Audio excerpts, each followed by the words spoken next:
Most of them are blissfully unaware of what President Trump has been threatening, but with an eye on the midterms and shoring up his core support, President Trump has said another 5,000 troops will be sent to the border with Mexico to deal with the arrival of the so-called migrant caravan. But that crossing is still 900 miles away and many weeks for these families on the move. Getting there, let alone starting a new life in America, remains a distant dream. Now, we've spent the last few days with the caravan on the road from Chiapas to here in Oaxaca, and this is what we saw. He may be carrying Mexico's flag, but he's only passing through. In his socks and sandals, he's already walked 14 days. ¿De dónde eres, hermano? Honduras. ¿De qué parte? De San Pedro. San Pedro. Sí, San Pedro Sula. Sí. ¿Y hasta dónde vas? Pues vamos luchando hasta llegar a Estados Unidos. Just a bit further down the road, there are locals waiting with water and pickups to help them over the last few miles. They scramble aboard anything with wheels. The federal police stand casually by as the caravan rolls into another town, the latest milestone on its epic journey to the US border. Por la nueva política que ha tomado Trump en contra de los inmigrantes. Entonces, de un 100% creo yo que por lo menos tenemos un 30% de posibilidades de entrar a Estados Unidos. Jose Camacho is making his 11th run back into town. He's a local whose truck is normally full of mangoes, bound for America. Today, it's people instead. Necesito ir allá y preguntarle por qué deja entrar la fruta. Entra el mango, el plátano, la sandía, la papaya, el aguacate, el melón, todo entra. ¿Por qué la gente no? As they climb from Jose's truck, people must find shelter for the night. On the walk-in, Jonathan tells me he's already been deported once from the United States and knows he'll likely be again. But says he's going back regardless, this time with his wife and 2 children. Do you want your kids to grow up in America? Is that what this is about? Yes, I really do want them to grow up in America, yeah. Why? What makes America such a good place? Because the education and they might have a probability to have a better future, and they'll be more safe. President Trump says that the people who are coming in the caravan are dangerous, that they are coming to commit crime in the US, that they're maybe terrorists from the Middle East. What do you say to that? I really don't know if dangerous people come over to the caravan. Moving forward, Yeah. It's been really nice. Yeah. People has been gentle, yeah, and helpful. Many families with children come to the cultural centre where they at least have a roof over their heads and a floor to sleep on. Amid the drying clothes, bags of belongings and sleeping adults, 1-year-old Elvin Aaron has chosen this place to do something momentous. Perhaps influenced by all that walking, he's taking his first steps. His mother, Erica, is 18. She says this is a journey they'd been considering a long time, and when the opportunity arose, they took it. Oímos por las noticias que estaba juntando una caravana en la terminal de San Pedro, entonces nosotros nos decidimos unirnos a eso. Espero cruzar con la caravana, junto con la gente, no los vamos a separar. Y Dios los abrirá puertas, yo estoy segura. Over and over, people tell us the reason they're travelling with the caravan is that there's safety in numbers. Like Erica, most joined spontaneously when they heard it was happening, leaving with only what they could carry. En Honduras hay un problema, que den permiso en Estados Unidos o no den permiso, la gente migra por los problemas que hay en nuestro país. Hay mucha gente que vienen huyendo, porque en Honduras si hay 50, 60 muertos diarios son poquitos. Step outside and in the central square you can see what that exodus looks like. What's immediately obvious is the level of exhaustion and the heat.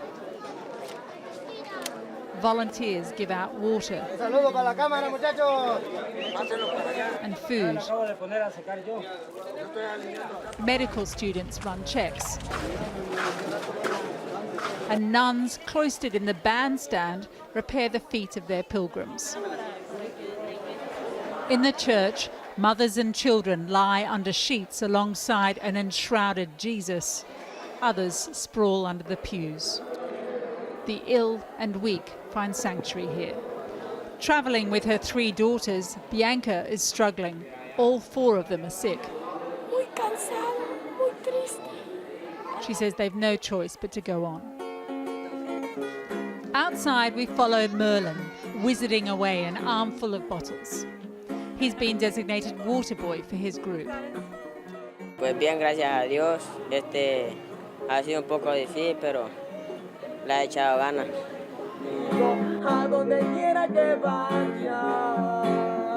On the other side of the square, Candelaria has spent the day helping the caravan that's pulled up on her pavement.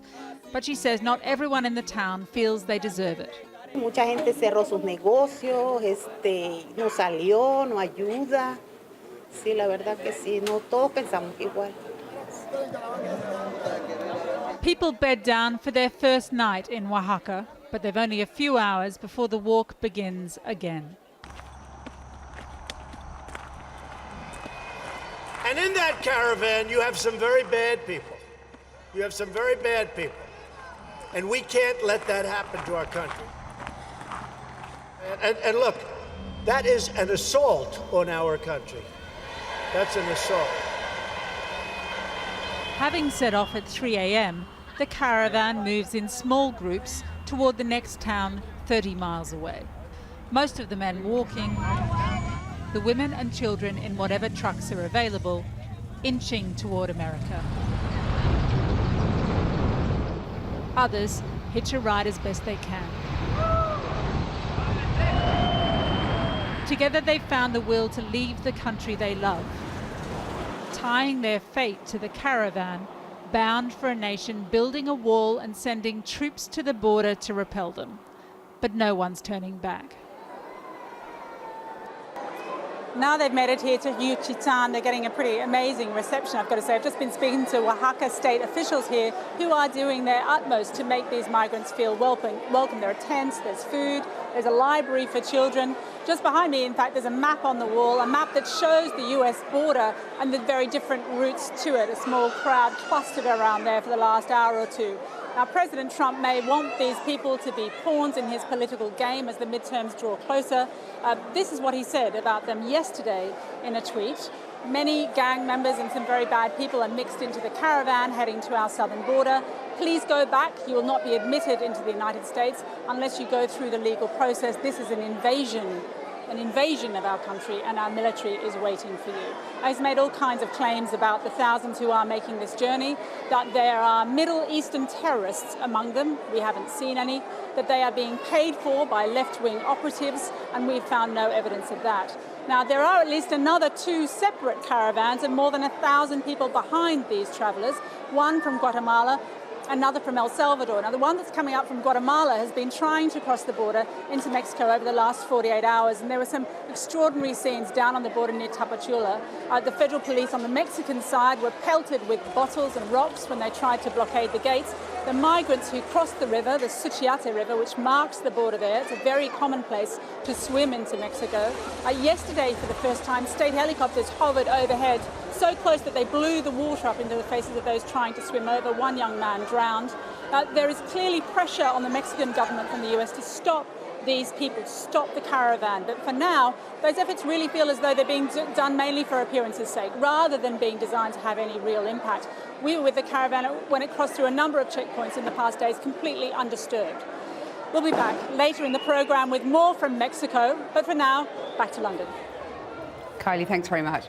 Well, I'm joined from Phoenix, Arizona by John Sandwag, who's former Director of US Immigration and Customs Enforcement. From Washington, D.C. by Andrew Arthur, who's Resident Fellow in Law and Policy at the Center for Immigration Studies. And from Los Angeles by the immigrant rights advocate and author Julissa Arce, who came to America at the age of 11 but remained undocumented for almost 15 years, despite building a successful career on Wall Street. John Sandwag first. We seem to have lost Andrew Arthur, but start with you, John Sandwag. When you see 3,500 migrants heading towards the US, Is it legitimate for President Trump to be responding to what he sees as concerns from American citizens? Well, I think certainly to have some concerns about the situation. Over the last 4 years, we've had huge numbers of Central Americans coming to the United States seeking asylum. But I think the president's trying to characterize this as a security problem when really it's a humanitarian crisis. And the problem is we've never dedicated adequate resources to our immigration courts or to the apparatus that responds to a mass refugee event like this. So I think that, absolutely some concern is warranted, but the sending the military to the border or some of these other things are not only going to be ineffective, I think they really do mischaracterize the nature of this crisis and what we're dealing with. So what should he do instead?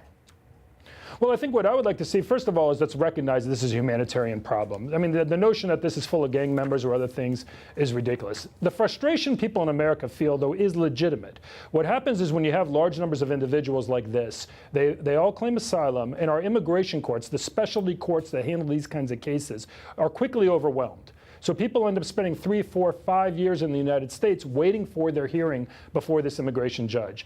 I get where that frustration comes from, but you deploy the military when you have a different type of border event, and that is an event where you have individuals, like we've seen traditionally, who are crossing our border and sneaking into the country, trying to evade capture. And the military has been helpful in terms of providing additional eyes on the border to spot those people. What we've seen with all the Central Americans over the last 4 years and these caravans in the past is that they don't sneak across the border and try to evade capture. They actually surrender and make a legal claim for asylum status in the United States. Okay. So the resource allocation should be focused there.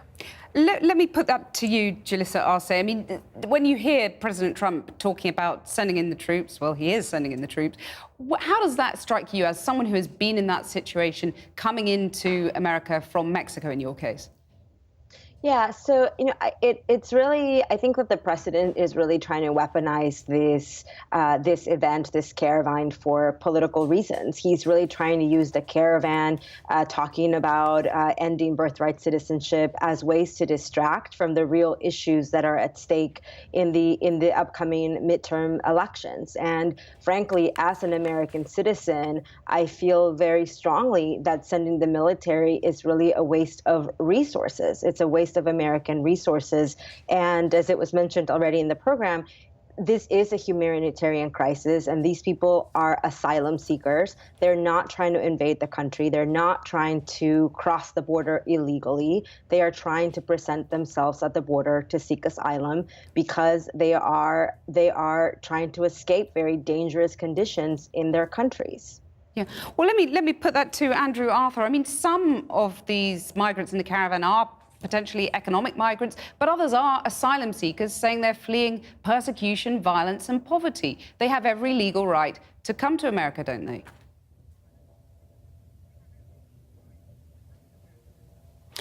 They have the right to come to America in order to seek asylum. However, a survey that was done recently in Honduras found that about 11.3%, I think it was, or just higher than that, of the individuals who wanted to come to America because they were actually afraid of the violence. The vast majority of the rest of them were economic migrants who were seeking better economic conditions and, perhaps more safety. But the fact is, U.S. immigration law doesn't allow for asylum to individuals who fear generalized conditions of disorder. San Pedro Sula has been called the murder capital of the world, but that's actually a misnomer. A Mexican government study determined that San Pedro Sula was about the 26th most deadly city in the Americas. By way of comparison, my hometown of Baltimore, Maryland, is the 21st most deadly city in the Americas. St. Louis, Missouri, is the 13th most deadly city in the Americas. Okay. Well, let me get coming to the United States in order to seek better economic conditions is not actually a reason for asylum. Let me get Julissa Arce to respond to that. A lot of the people in the caravan are coming here for purely economic reasons. It's not about seeking asylum. No, I don't think that that's correct. I mean, if you talk to the people who are actually part of the caravan and you speak to them, they will tell you that they are afraid for their children, that they do want to give their children a better life, and that does include wanting a place where their kids can grow up safely, where their kids can go to school without being afraid that the gang members are going to try to recruit them into their gangs. And if they don't join the gangs, then they threaten threaten them with even death. So those are the real stories that we're hearing from people on the caravan, and they are asylum seekers. And I think at the very least, what we can do is to let them present their case for asylum. John Sandweg, what is the humane response to this? Well, whether they're coming here because they're scared of violence or just pure out of economic necessity, the reality is unless and until we restore hope in those Central American countries, they're going to continue to come. So we can sit here and debate, the president can send the military, but the real focus needs to be in Central America, providing some financial assistance, providing law enforcement assistance to quell the violence, and restore hope in those countries and deter these people from coming in the first place. Well, Andrew Arthur, President Trump cut aid to countries like Guatemala and Honduras. So, I mean, he should really address that closer to home, shouldn't he?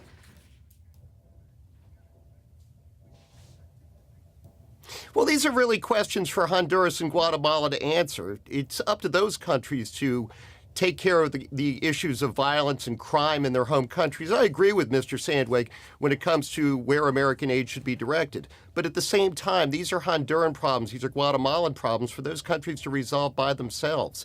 One other thing that I'd like to bring up is we talk about militarizing the border. The troops that are being sent down there aren't actually going to be able to enforce the law. They're not going to be, having guns on the border. They're providing logistical support to our Border Patrol agents who are along the border and to the inspectors at the ports of entry that these individuals are going to be coming to. OK, John Sandweg, Andrew Arthur and Julissa Arce, thank you all very much for joining us. Jackie.